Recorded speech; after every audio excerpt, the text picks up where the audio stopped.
오직 부모가 자녀 교육입니다. 오직 부모가 자녀 교육입니다. 라는 제목을 가지고 말씀을 전하도록 하겠습니다. 제가 왜 이 노래를 책으로 알게 되었는지 참으로 한탄스러울 정도로 책을 읽다가요 제가 우연히 알게 된 노래가 있습니다. 그래서 오늘 이른 아침에까지 제가 이 노래를 한번 듣고 설교를 할까 하다가 그래도 또 이렇게 이 노래를 딱 들고 나면 오늘 설교는 완전히 잊어버리고 이 노래에 푹 빠질까봐 제가 안 했습니다. 분명 그런 분들이 계실 것 같아서. 이 노래의 특징이 뭔지 아십니까? 이 노래를 들으면요 부모와 자식이 같이 울게 되는 노래입니다. 그런 노래예요. 2015년 5월에 양희은 가수가 불렀던 노래입니다. 엄마가 딸에게, 딸이 엄마에게. 이 노래를요 제가 듣다가 저도 눈물이 나더라고요. 진짜 그러더라고요. 그 말이 맞더라고요. 그 책에서 그렇게 얘기하거든요. 이 노래를 들으면 부모와 자식이 같이 울게 된다고. 뭐 그런 노래가 어딨어? 그랬더니 진짜 그러더라고요. 막 지금 찾아보시지 마세요. 나중에 끝나고. 근데 여기에 가사가 이렇게 시작합니다. 첫 번째 가사가 이렇게 시작해요. 난 잠시 눈을 붙인 줄 알았는데 벌써 늙어 있었고 넌 항상 어린 아이일 줄만 알았는데 벌써 어른이 다 되었다고. 이렇게 시작을 해요. 정말 그렇습니다. 저 스스로를 생각해 보면 그냥 눈 그냥 몇 번 붙였다가 떴더니요 이제 40이 훌쩍 넘어버렸습니다. 자식 또한 그렇습니다. 늘 아이로 남 줄 알았는데요 눈 한번 딱 감고 딱 떠보니까요 저 첫째 딸 예나가요 발 사이즈가 250이래요. 이제 뭐를 시키면요 이제는 막 저를 인내심을 테스트하더라고요. 이제 사춘기로 돌입했습니다. 그냥 눈 몇 번 뜬 거밖에 안 된 것 같은데 그냥 어떻게 저렇게 250이 되었는지 저도 지금도 하여튼 놀랍지만요. 또다시 눈을 몇 번 붙였다가 떠보면 언젠가 또 그 딸이 어떻게 될 것 같습니까? 큰 어른이 되겠죠. 이어서요 가사가 또 이렇습니다. 난 삶에 대해 아직도 잘 모르기에 너에게 해줄 말이 없지만 내가 좀 더 행복해지기를 원하는 마음에 내 가슴 속을 뒤져 할 말을 찾지. 솔직히 부모로서요 나이만 들었지 부모 역시도 삶이 무엇인지 잘 자세하게 잘 모르기에 좀 자녀가 좀 더 잘 살기 위해서 조그만 잔소리를 조금만 더 하잖아요. 그러면요 아니 자기도 모르면서 왜 나한테 잔소리 하냐고 이렇게 말하듯이 자녀들이 그렇게 잔소리에 대해서 싫어하더라고요. 어떻게 하든 아이가 행복해지는 데에 조금이라도 도움이 되었으면 하는 마음에 한 말인데 결국에 그 말이 아이에게 상처가 되었다라는 말을 들었을 때 마음이 아파오지 않습니까? 그 가사에 또 이래요. 공부해라. 그건 나도 중요한 거 압니다. 성실해라. 아니 나도 애쓰고 있다니까요. 그만 좀 잔소리 좀 하세요. 사랑해라. 결혼하라는 거예요. 제가 엄마 보니까요 더 이상 상처받고 싶지 않거든요. 그러니까 혼자 살게요. 그냥 내가 내 삶만 살게 그냥 내버려 두세요. 여기가 클라이막스예요. 사실 공부해라. 성실하게 살아라. 열심히 일해라. 사랑해라. 결혼해야 되지 않냐? 마땅히 부모로서 해야 할 말입니다. 하지만 먼 훗날에요 부모가 한 말 중에 가장 기억 남는 게 무엇입니까? 라고 물었을 때 저는요 아주 귀에 피나도록 공부하라는 말밖에 못 들었습니다.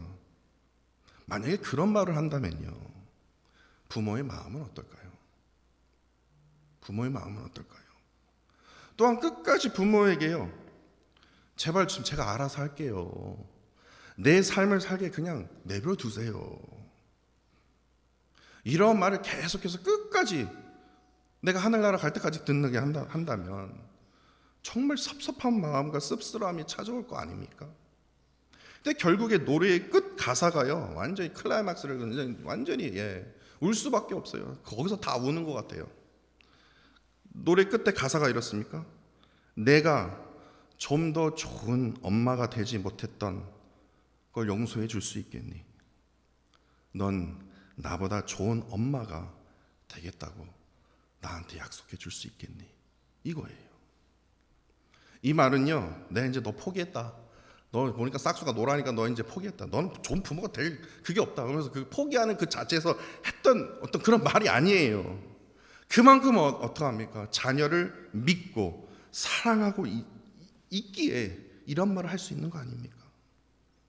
더 좋은 부모가 되지 못했다는 것을요, 자녀에게 진실로 용서를 구함으로써 지금 나보다, 지금의 그 부모보다 더 좋은 부모가 되기를 간절히 원하는 그 마음에 우러나오는 그런 말 아닙니까?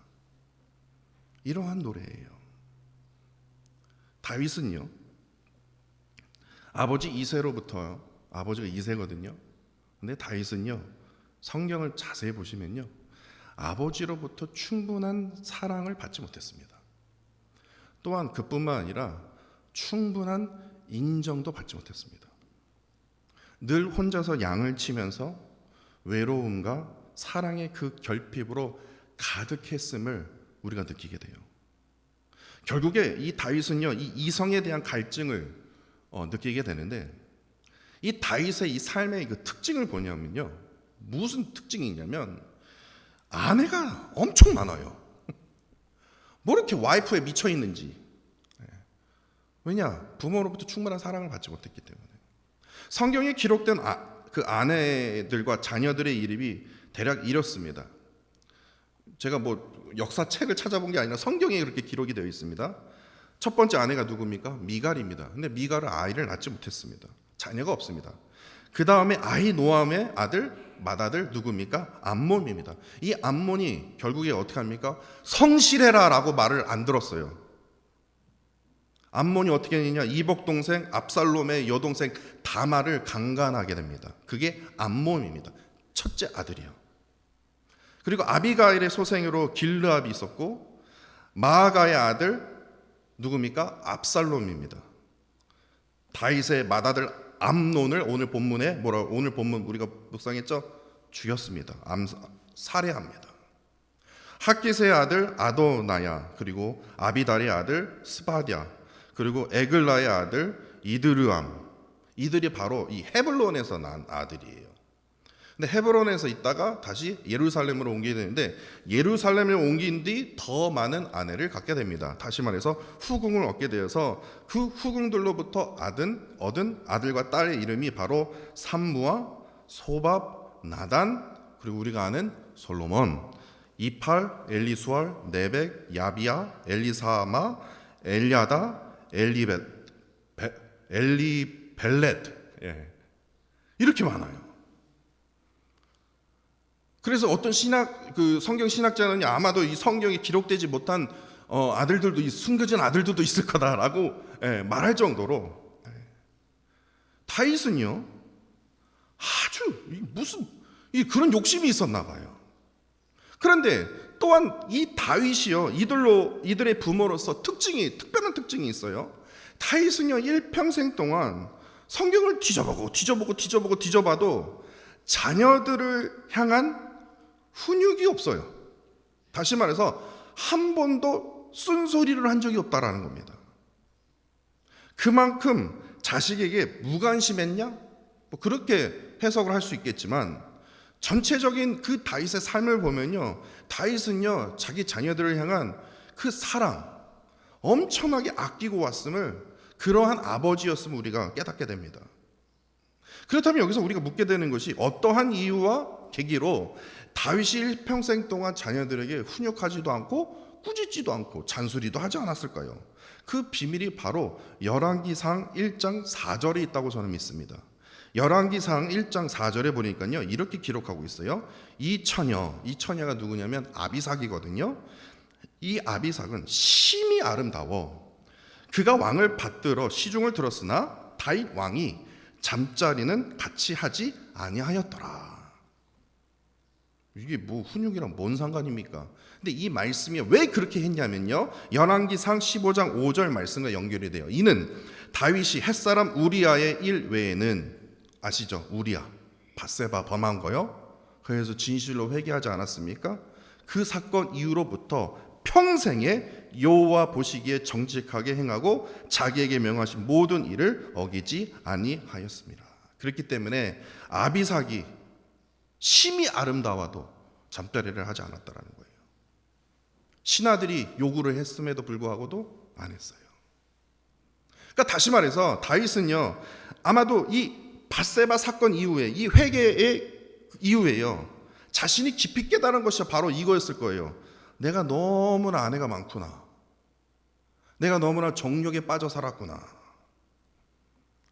다윗은요, 자신의 더러운 이 성적 욕망이 있다는 것을 뒤늦게 깨달은 거예요. 그래서 밧세바 사건 이후에 온전한 회개를 통해서 성적 욕망의 근본을 완전히 잘라낸 것이었어요.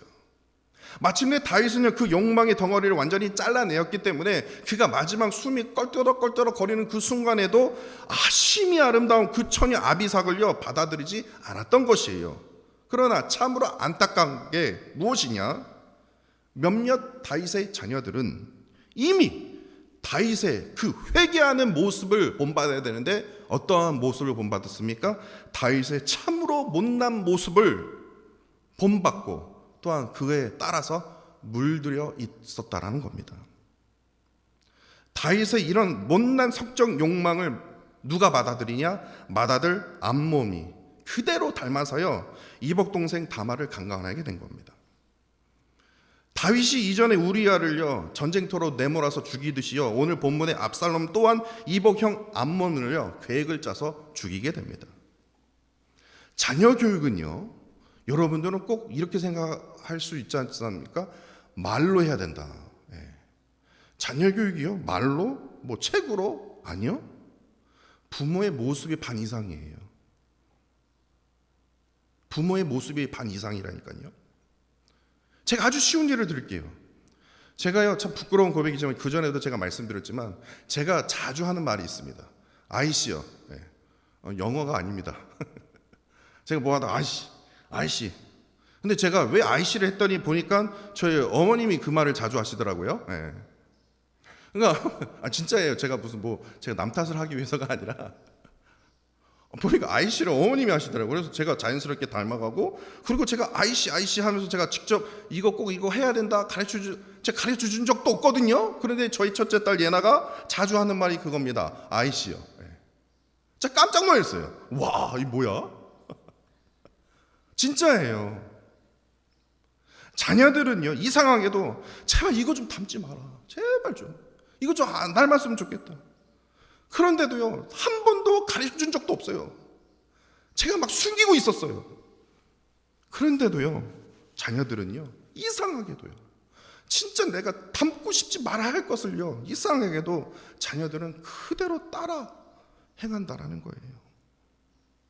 특별히 오늘 본문은요 이렇게 시작하지 않습니까? 만 2년 후.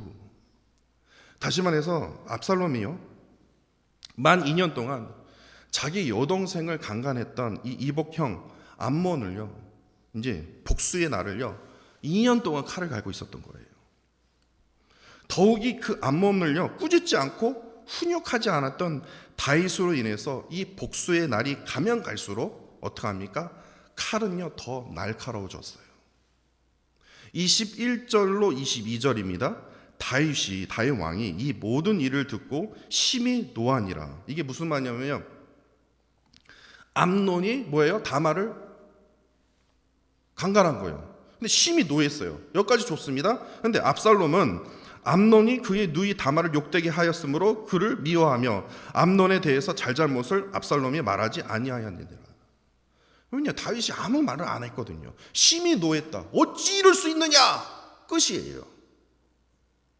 합당한 벌을 내리지 않았다라는 거예요. 그런데 저도 몰랐는데요. 이 헬라어로 된 이 70인역 성경이 있습니다. 헬라어로 된 70인 성경이 있는데 그 성경에는 이렇게 기록하고 있어요. 오늘 보면 21절을요 이렇게 기록하고 있습니다. 다윗이 다말을 강간한 일에 대해서 무척 화를 냈지만 그를 암논입니다. 암논을 사랑했기 때문에 암논의 영혼을 아프게 하지 않았다. 이렇게 기록하고 있어요.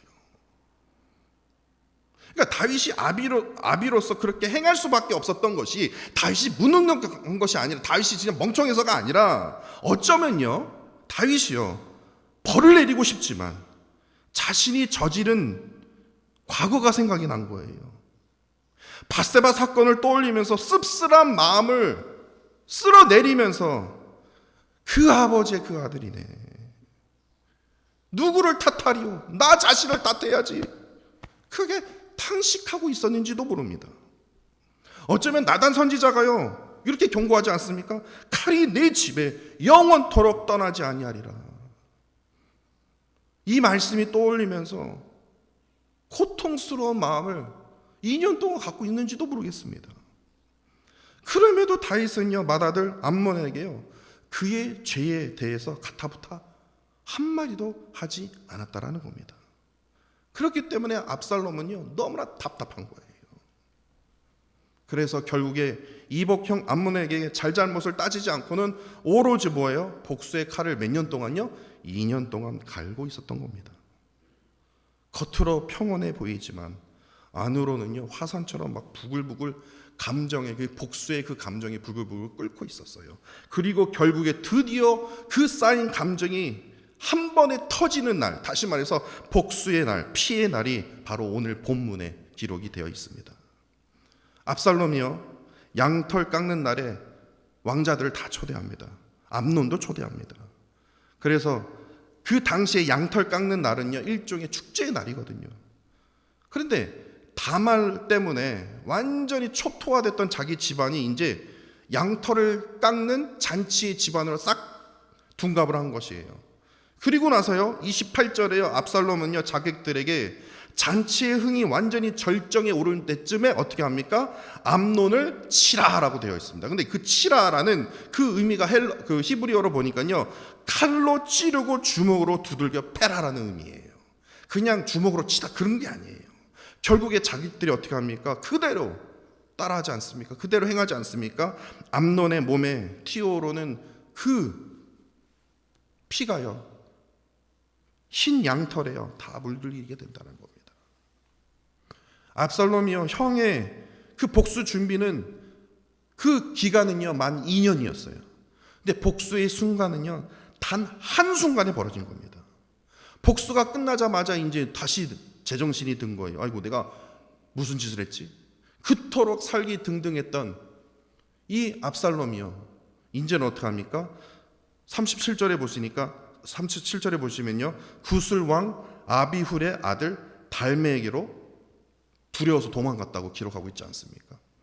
그럼 압살롬은 어찌해서 구슬로 도망을 갔을까요?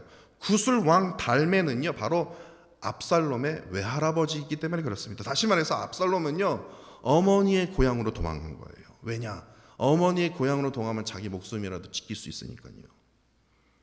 압살롬이 구슬 땅으로 도망한 그 이후에 다윗은요 날마다 죽은 이 맏아들을 생각하면서 슬퍼했습니다.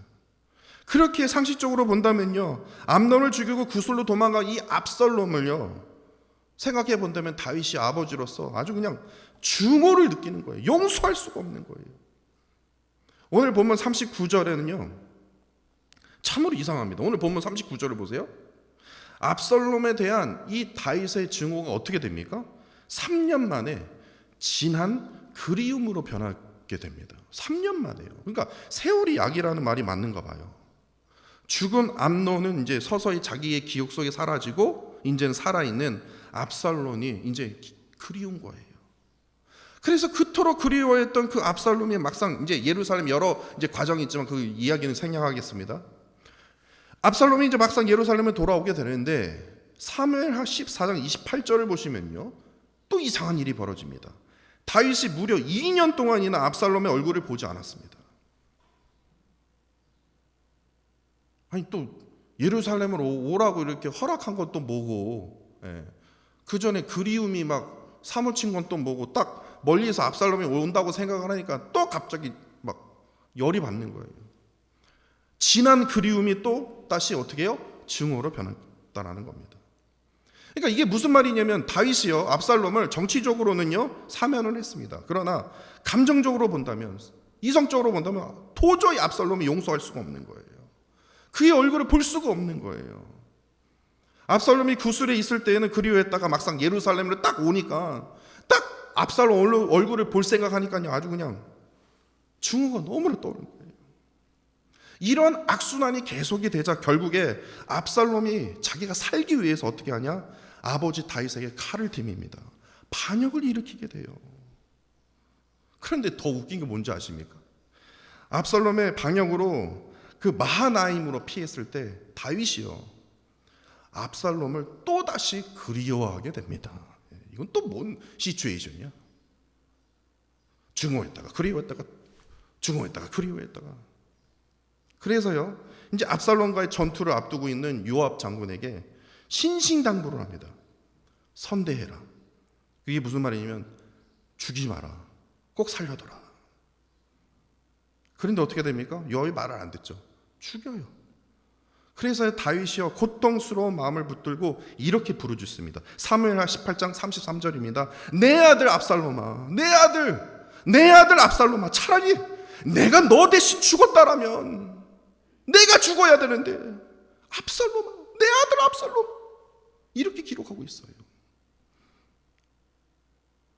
지난 그리움에서 또다시 증오했다가 또다시 그리움했다가, 이 아들 압살롬에 대한 아버지의 이 다윗을, 이러한 복잡한 이 감정의 변화를 우리는 어떻게 해석해야 할까요? 어떻게 설명할 수 있을까요? 다윗이 압살롬의 아버지로서 용서와 사랑을 보일 것인지, 아니면 이스라엘 왕으로서 권력과 힘을 보일 것인지 크게 갈등하고 있는 사이에 이미 압살롬은 타락하게 된 거예요.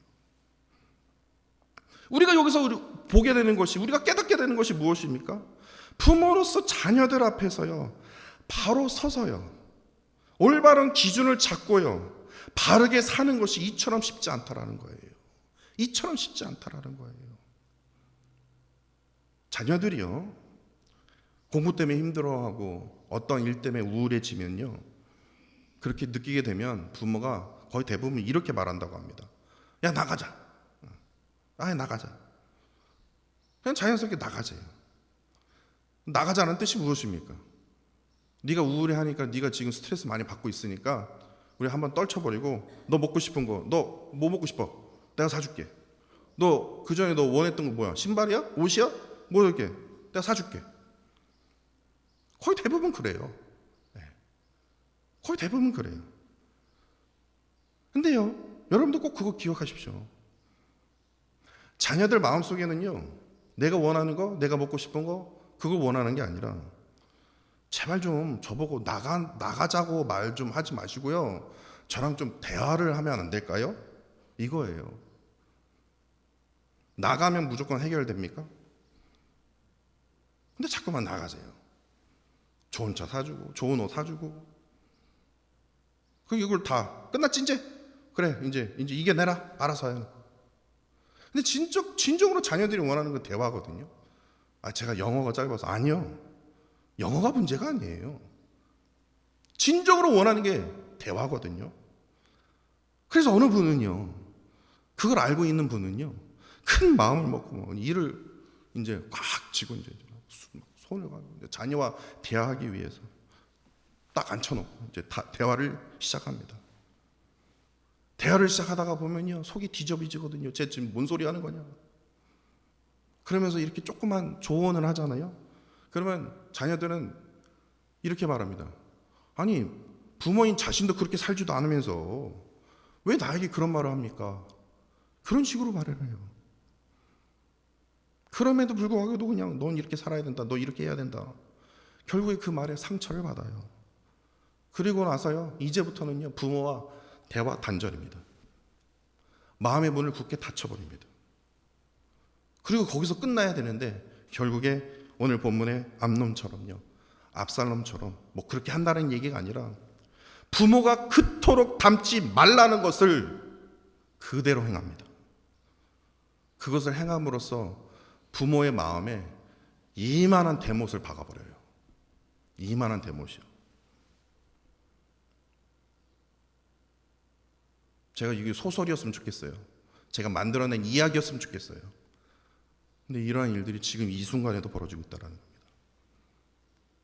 자식을 너무나 사랑하여 올바르게 꾸짖으며 훈육하고 싶지만 올바르게 살지 못하는 자신에 대해서 양심의 가책을 느껴서요, 죄책감에 자격지심에 달과 같이요 아무 말 못하는 부모가 있는가 하면 어떠한 양심도 없이 가책 없이요 강제로 내가 말하니까 들어. 탑다운이에요. 그냥 들어. 그냥 나는 그렇게 살았지만 너는 그렇게 살면 안 돼. 무조건 순종하라는 그런 두 부류의 부모가 있다라는 거예요. 이러는 사이에 자녀들은요 병이 들게 되고, 그 화풀이를 어디다 한 줄 아십니까?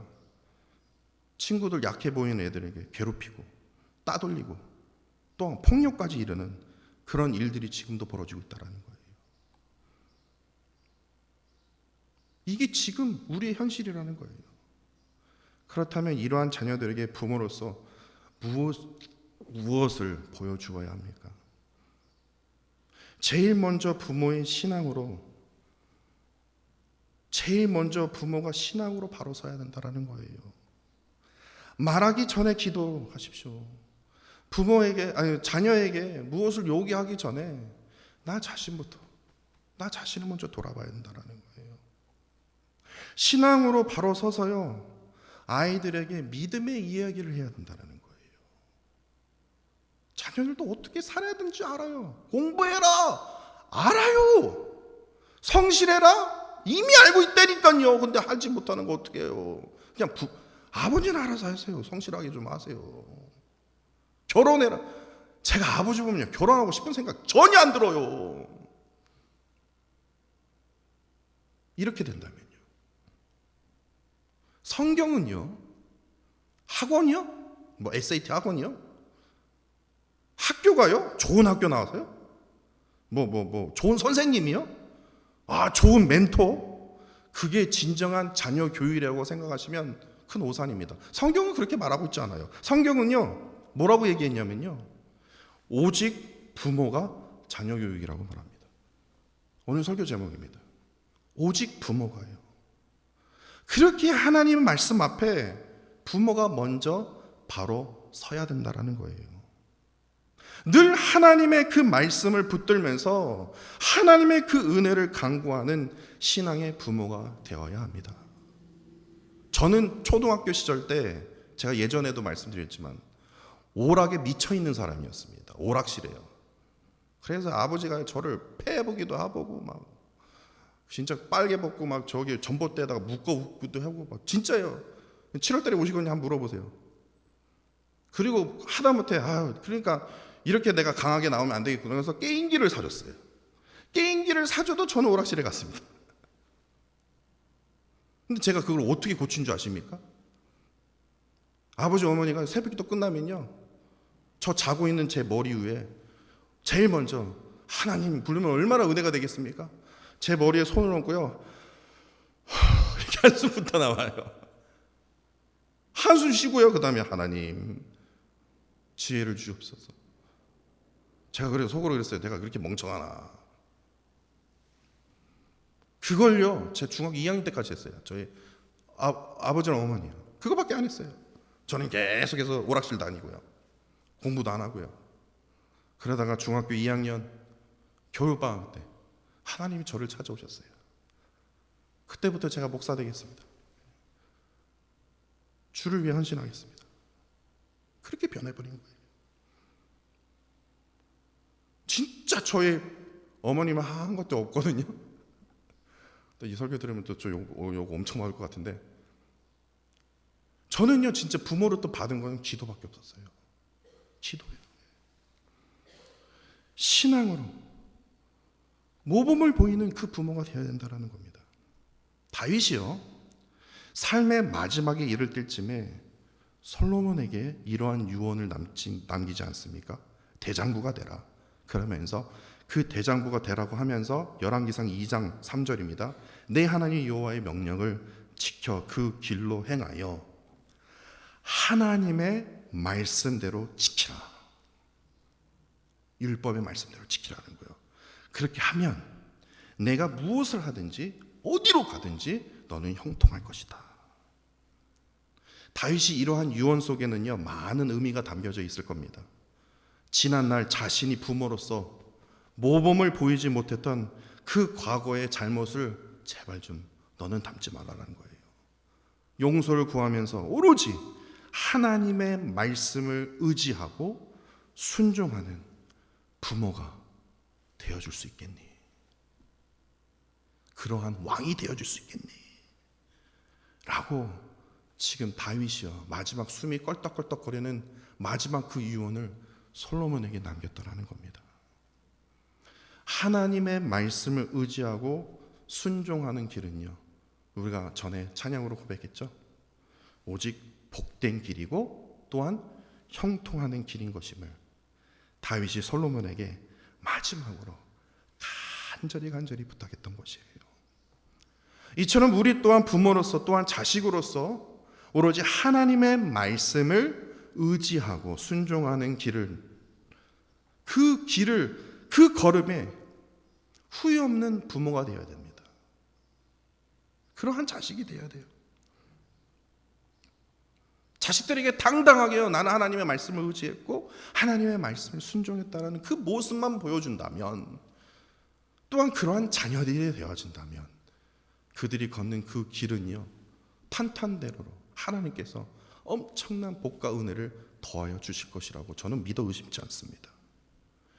이러한 아름다운, 진정으로 하나님이 원하시고 기뻐하시는 아름다운 가정을 만들어 가시는 저와 사랑하는 성도 여러분들이 되시기를 간절히 원합니다.